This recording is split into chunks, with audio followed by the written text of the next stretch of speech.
This is the story of a little boy who lived in a house in the forest with his father, a woodcutter, and with his mother and his 6 brothers. When he wasn't playing with his brothers, he would sit with his mother as she sewed, and with his father as he told them the fairy tales that he remembered from the time when he was a little boy. After playing in the forest, the father carried the little boy home, because he was the smallest of the boys, and he would tell him more fairy tales. One night, when all was still in the forest, the little boy couldn't go to sleep. He went downstairs and heard his parents talking.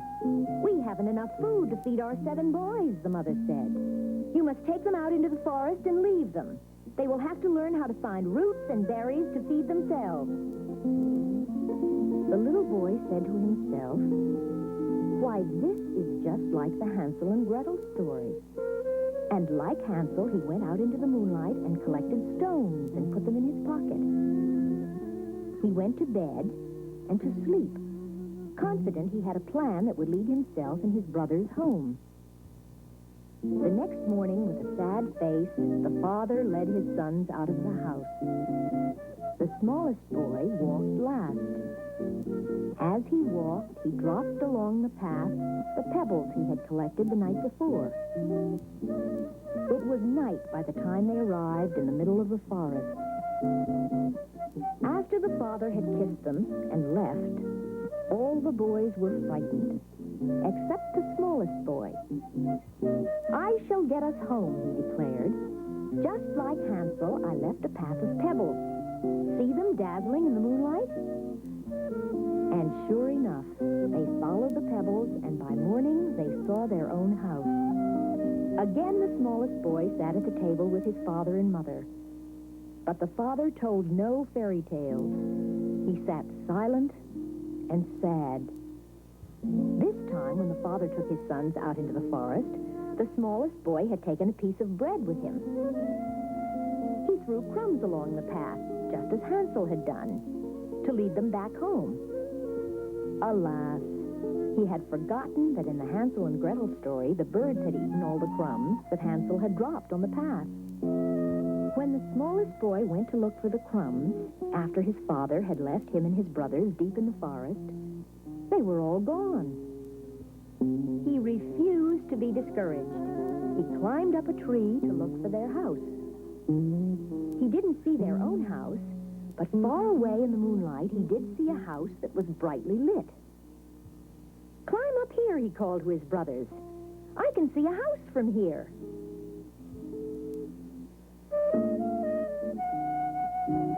They did see a house. They all climbed down from the tree and started to walk toward it. They ran to the house and knocked at its door. The woman who opened the door let them in the house, but said, "A fearsome giant lives here. You must hide or he will eat you." The giant couldn't see the boys, but he had heard them scurry into hiding. "Where are they?" he shouted.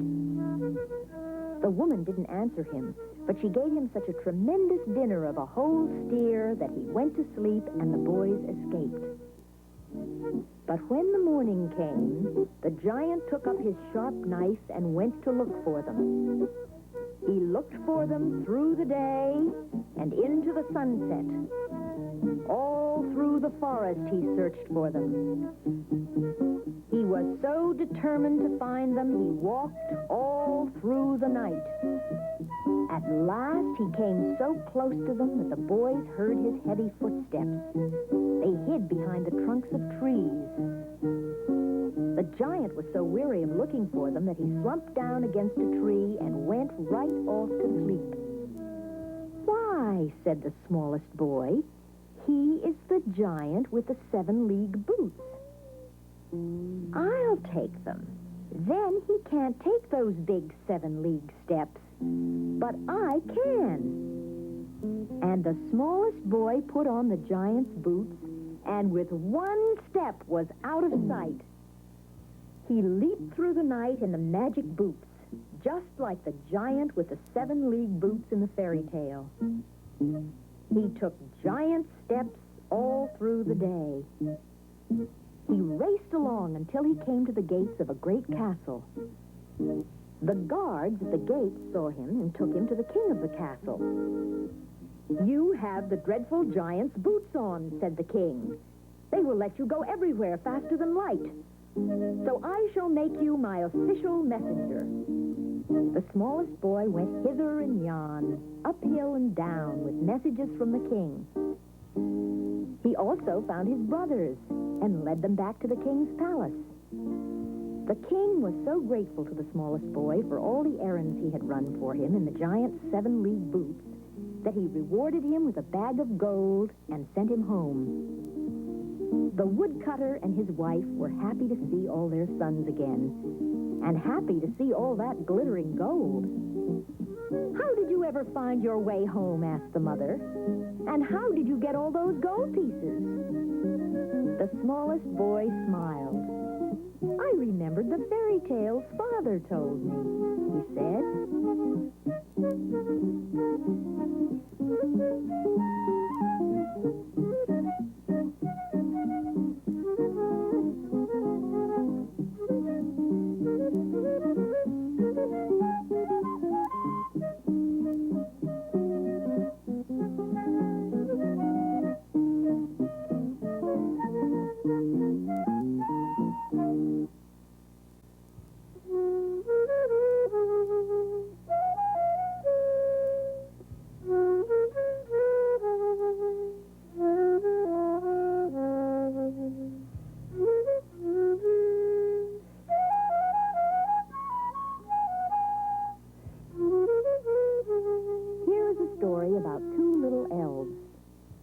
And about lots and lots of shoes. High shoes, low shoes, big boots, and little slippers. And this is a story about a shoemaker and his wife who were so poor they couldn't buy leather to make any shoes at all. The two little elves lived in the forest with other elves and a good fairy or two. When our two little elves weren't playing games with the other elves, they liked to figure out how to help people. "There is a shoemaker in the village," said one little elf. "He and his wife are very sad because they are very poor. Let's help them." "A fine idea," said the other elf. "We will make beautiful shoes for them. Everyone will want to buy them, so the shoemaker won't be poor anymore." The very next night, all the elves went to the village. Our two elves helped each other to climb through the window of the shoemaker's shop. They lit a candle and set to work with a will. They worked all through the night. Only the moon peeking through the window saw them. "Look at this boot I just made," said one elf. "Isn't it handsome?" "Look at the one I made," said the other elf. "Isn't it a beauty?" And after they had lined up all the shoes they had made during the night, they slipped out of the window and scurried back to the forest. Early the next morning, the poor shoemaker dragged himself to his shop and opened the door. Imagine his surprise. There on a shelf that had been empty the day before stood side by side a row of beautiful shoes. "Wife! Wife," he called, "come and look what's here. You won't believe it." "How did all these beautiful shoes get here?" the wife asked. "I don't know," said the shoemaker. "But we won't go to bed tonight. We will hide and watch." As soon as it was dark, the shoemaker and his wife hid in the room next to their shop. They left the door open a crack, and they waited. Their patience was rewarded. As soon as the moon came up, the two little elves climbed through the shop window. The shoemaker and his wife watched, unseen, as the two elves went to work. They watched as the two elves, after making more beautiful shoes and slippers, lined them up on the shelf. They watched the elves climb out of the window just as the moon was going down. The shoemaker and his wife rushed into the shop to look at the shoes. These are the most beautiful shoes in the world, the shoemaker thought. But the shoemaker's wife thought about all the money the shoes would bring them and what the money would buy. A house big as a castle. A handsome carriage with 4 prancing horses. And so many gold coins that they would rain from the sky. She took all the shoes and put them in the window of the shop. Almost as soon as she had pulled back the curtains, a crowd gathered. People came, pushing each other into the shop in their eagerness to buy the shoes. The shoemaker was very happy. Everyone heard about his shoes and came from near and far to buy them. But the shoemaker's wife was anxious. She wanted to make sure the elves wouldn't forget them. I have an idea, she said one day. The elves' clothes were almost in rags. I'll make them new clothes to reward them. Then they will keep coming back to make more and more shoes. And, she said as she sewed, we will keep making more and more money. That night, she hid behind the door and watched the elves discover their new clothes. The elves tried on the new clothes and admired themselves in the mirror. Then, to her surprise, they changed back to their old clothes and disappeared through the window. Why didn't they like the pretty clothes I made them, the shoemaker's wife asked herself. Why did they leave them? Why did they go without making one pair of shoes for us? She would have known the answers if she had heard the elves talking to their friends back in the forest. The shoemaker's wife made us new clothes to reward us, they said. But we looked silly in them. We like ourselves as we are. And we didn't want any reward. We just liked to help.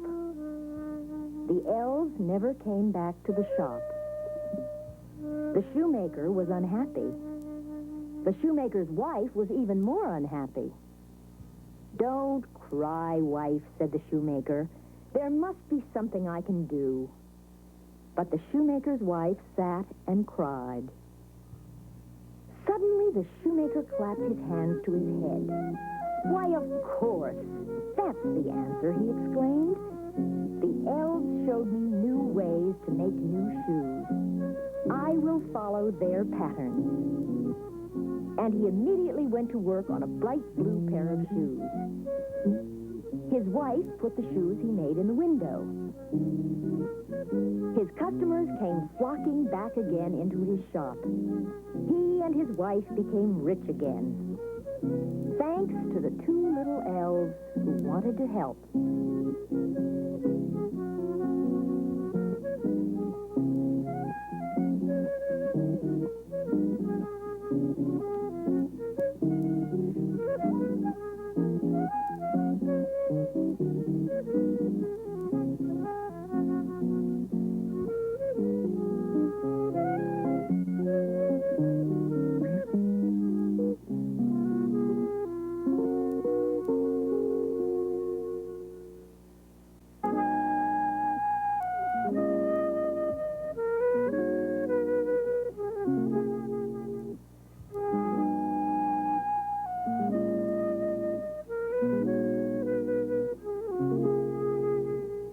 Long ago, in a house near a big forest, there lived a little boy named Hansel and a little girl named Gretel.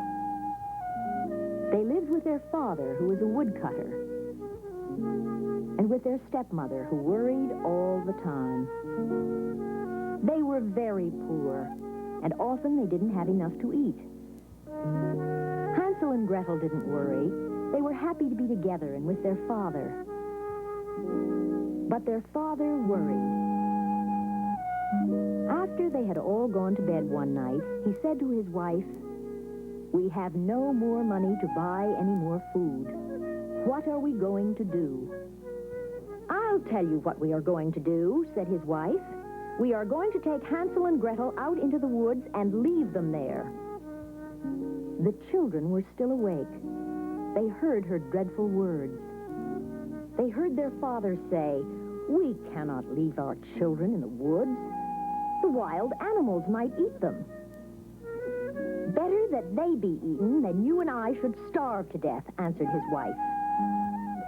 Gretel was so frightened she started to cry, but Hansel said, "Hush, I have a plan." And he tiptoed to the door of the house and went out into the night. By the light of the moon, he collected some white stones and put them in his pocket. "Now," he told Gretel when he came back to his bed, "we have nothing to worry about, so go to sleep." The next morning, their stepmother came into their room.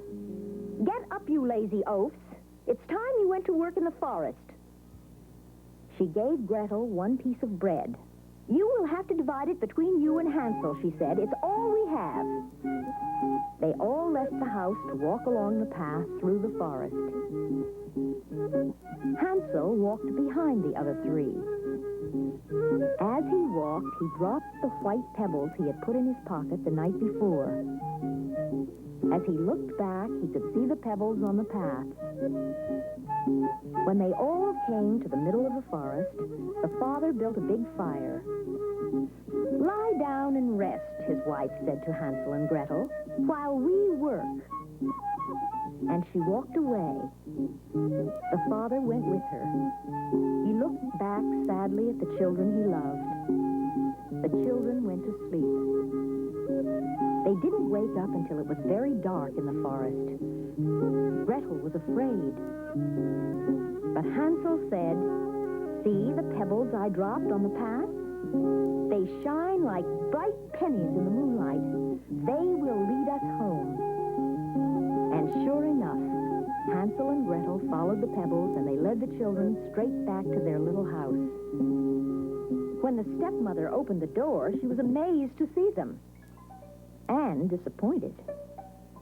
Their father was so happy to see them that he hugged them and hugged them and hugged them. But that very night, the children heard the mother say, "We cannot keep the children. There will be no food left for us. We must leave them in the forest." And again, Gretel was frightened and started to cry. And again, Hansel comforted her and told her, "I will go out and get more pebbles."